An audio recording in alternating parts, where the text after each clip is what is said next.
Good morning, everyone. It's Celestie-Lou here. Welcome back to my mini webcomic series. Last week, I talked about ideas for webcomics. Today is designing characters for those comics. I've been looking forward to this week for quite a while, as I feel I have a bit to say on making characters. I created my first original characters, or OCs as it's commonly referred to, back in 2014 when I created Ryu, Manami, and Amaya, or with current name changes, Preston, Alexandria, and Amaya. They've definitely improved, and so has my ability to make interesting characters. So, let's get into it. Since 2014, I've created, at this point, probably just under 100 characters. I haven't sat down to list them out in a couple years. But about 70 characters are for Island in the Sky, though we don't see several of them in the comic, as they're relatives of those we do see. Most of the characters I have names but not faces, just a general description of what they look like and who they're related to. Today, I'm creating the final reference sheet for Wisdom, the woman who sort of has become the title character for Wisdom at the Crossroads. It makes sense, but I somehow wasn't expecting it when I first started thinking about how to draw the proverbs. I have already designed Wisdom a few months back, but it was more of a concept than a full reference sheet like this one. A reference sheet often has a few headshot drawings of the OCs in different angles so you can see how their face and hair looks from all around. Those headshots will usually show different emotions as well. There's almost always a full body drawing in these references, perhaps more if the character has multiple outfits like Wisdom does, or if the OC is different from one side versus another. In essence, tattoos, different outfit styling on the left side versus the right side, that kind of thing. It's very helpful to have references for the characters you'll be drawing the most. I started drawing Island a year ago, and at that point I had been drawing Preston and Andy for 6 years, but I still made a reference for them before I started. As I've made characters and stories, I've found there's 2 ways characters and stories develop. 1, there's an idea for a character and the story develops around the character. 2, there's an idea for a story and the characters are developed to fill in the gaps. Island and Hacked In started as characters and the story developed around those characters. Summer Internship and Crossroads started as a story idea and the characters came later. Both are perfectly fine and valid ways of creating both stories and characters. I'll get into my process for both ways here. I'll start with the character first method first, using Island as my example. Back when I first created Preston and Andy, the idea behind them was Dragon Masters, a female and a male. One controls fire and ice, the other is a swordsman. That was it. At first, I wanted it to be set in more medieval times, though their outfits didn't reflect it at all. So I drew them how I imagined them to be. The first story idea for these 2 was pretty quick. Basically, Preston and Andy are bound to be battle partners, but they can't tell anyone, and someone decided they wanted to be Andy's battle partner. So the only way they can think of having a shot at doing so was to poison Preston during their assessment. Sound familiar? Yeah, it's the plot of the first 7 episodes of Island in the Sky.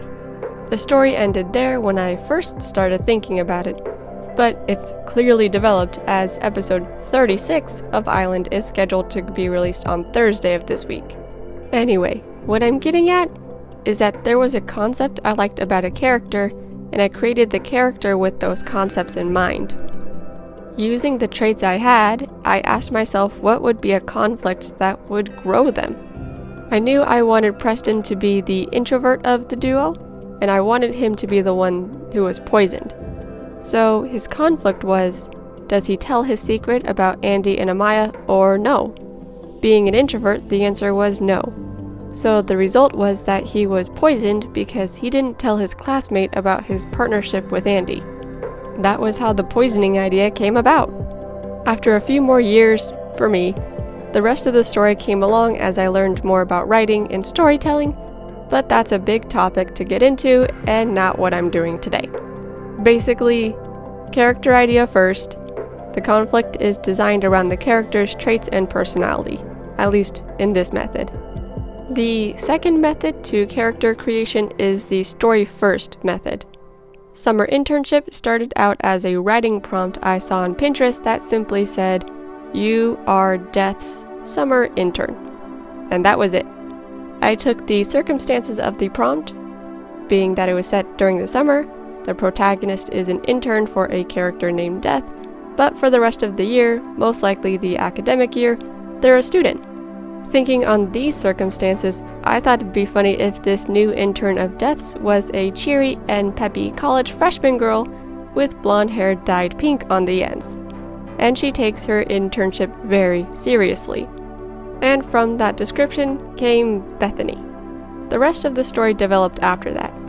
With Crossroads, it's the same thing. In the Proverbs, wisdom is personified often, especially in the first few chapters, and wisdom is personified as a woman. A few things the Proverbs also says about this personification of wisdom is that she goes out to give advice to anyone who would listen, she's an architect, and she sees herself as a mother to all people as she wants to take care of them. So with all of these descriptions, I designed my version of wisdom to look more motherly, friendly, and caring. Phew! Alright, that was basically step 1, and it's kind of the only step. But how do we get from concept to actual character drawn on the page? Let me get into that now. In order to figure out a character, you have to go down to the most basic descriptions based on those concepts from earlier. Wisdom is personified as a woman. Great, now we know Wisdom's gender. What's her lifestyle like? She's often giving advice, and she's out and actively talking to people. So she's smart and in shape, as she's probably walking around a lot. Where and when does the story take place? Crossroads takes place in modern times, in a city. The temperature is neither too hot nor too cold. So she'll wear more modern clothes, nice jeans, and a nice top. Since I'm trying to bring out a caring mother look as well, she has longer hair she ties up in a bun. How old is the character? While reading Proverbs, wisdom is shown to be at the point of creation, and she's living in modern times as well. So, wisdom is immortal. She's also representing a concept, an invisible thing, so she can be whatever age she would need to be. I chose to make wisdom a young adult because that's what I'm most comfortable drawing, and it doesn't really add or detract from her character whether she looks 25 or 75. So with all of those descriptions, I smushed them all together, roughing out sketches until things looked good and stuck. It felt a little like throwing spaghetti at a wall and seeing what sticks. Looking up references for the aspects of your character that you're not sure on how to draw is a good way to figure out what works. Sometimes you may have a character who is the opposite of the one you just created. Later in Proverbs, there's another trait that's also personified as a woman, and her name is Folly. She's the opposite of wisdom, so when I get to designing Folly, I'll take wisdom's attributes and make them opposite, but in line with what Proverbs says about Folly. I'm using wisdom as a reference for making Folly her opposite. Color is also very important to convey the kind of character you are creating. It's hard to explain in a little blurb, as there's so much to characters and color theory. The simplest advice I could give without talking for an hour on color is to pick 2 or 3 colors for your character. No more if you can help it, as the more colors you add, the more complex and confusing things get, and it's no fun for anyone. The final thing I have to say is specific for webcomics. Keep it simple. If you can, keep their design simple. You will be drawing this character many, many times. It will save so much time to draw a simple t-shirt instead of a fancy blouse with lace on it. The time it takes to draw, say, Preston versus Michael is noticeable.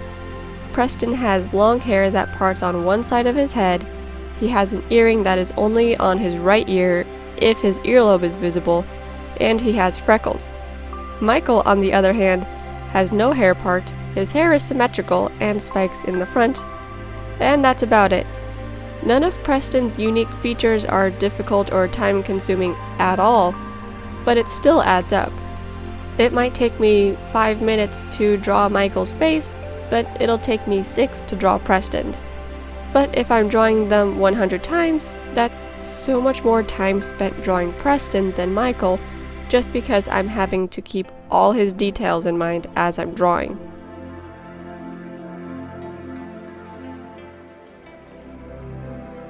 Phew! That was quite a bit. Here's the final ref sheet for Wisdom. I colored her as I would in the comic. Simple cell shading. I also put her color swatches into a new folder that is in Clip Studio Paint, so I don't have to constantly color pick from her reference sheet to color her in the comic. I hope my explanation for designing characters was helpful. There's quite a bit that goes into a character. You can even get things such as symbolism involved if you want to. Just add it to your list of descriptions before you start throwing spaghetti to the wall. And with all of this, I didn't even touch on naming that character. Anyway, thank you all so much for watching. I hope you enjoyed this video. If you did, hit like and subscribe so you don't miss next Monday where I talk about the lessons I've learned from making a webcomic in general. Comment down below what you think of this. Have a good day, everyone. Bye-bye!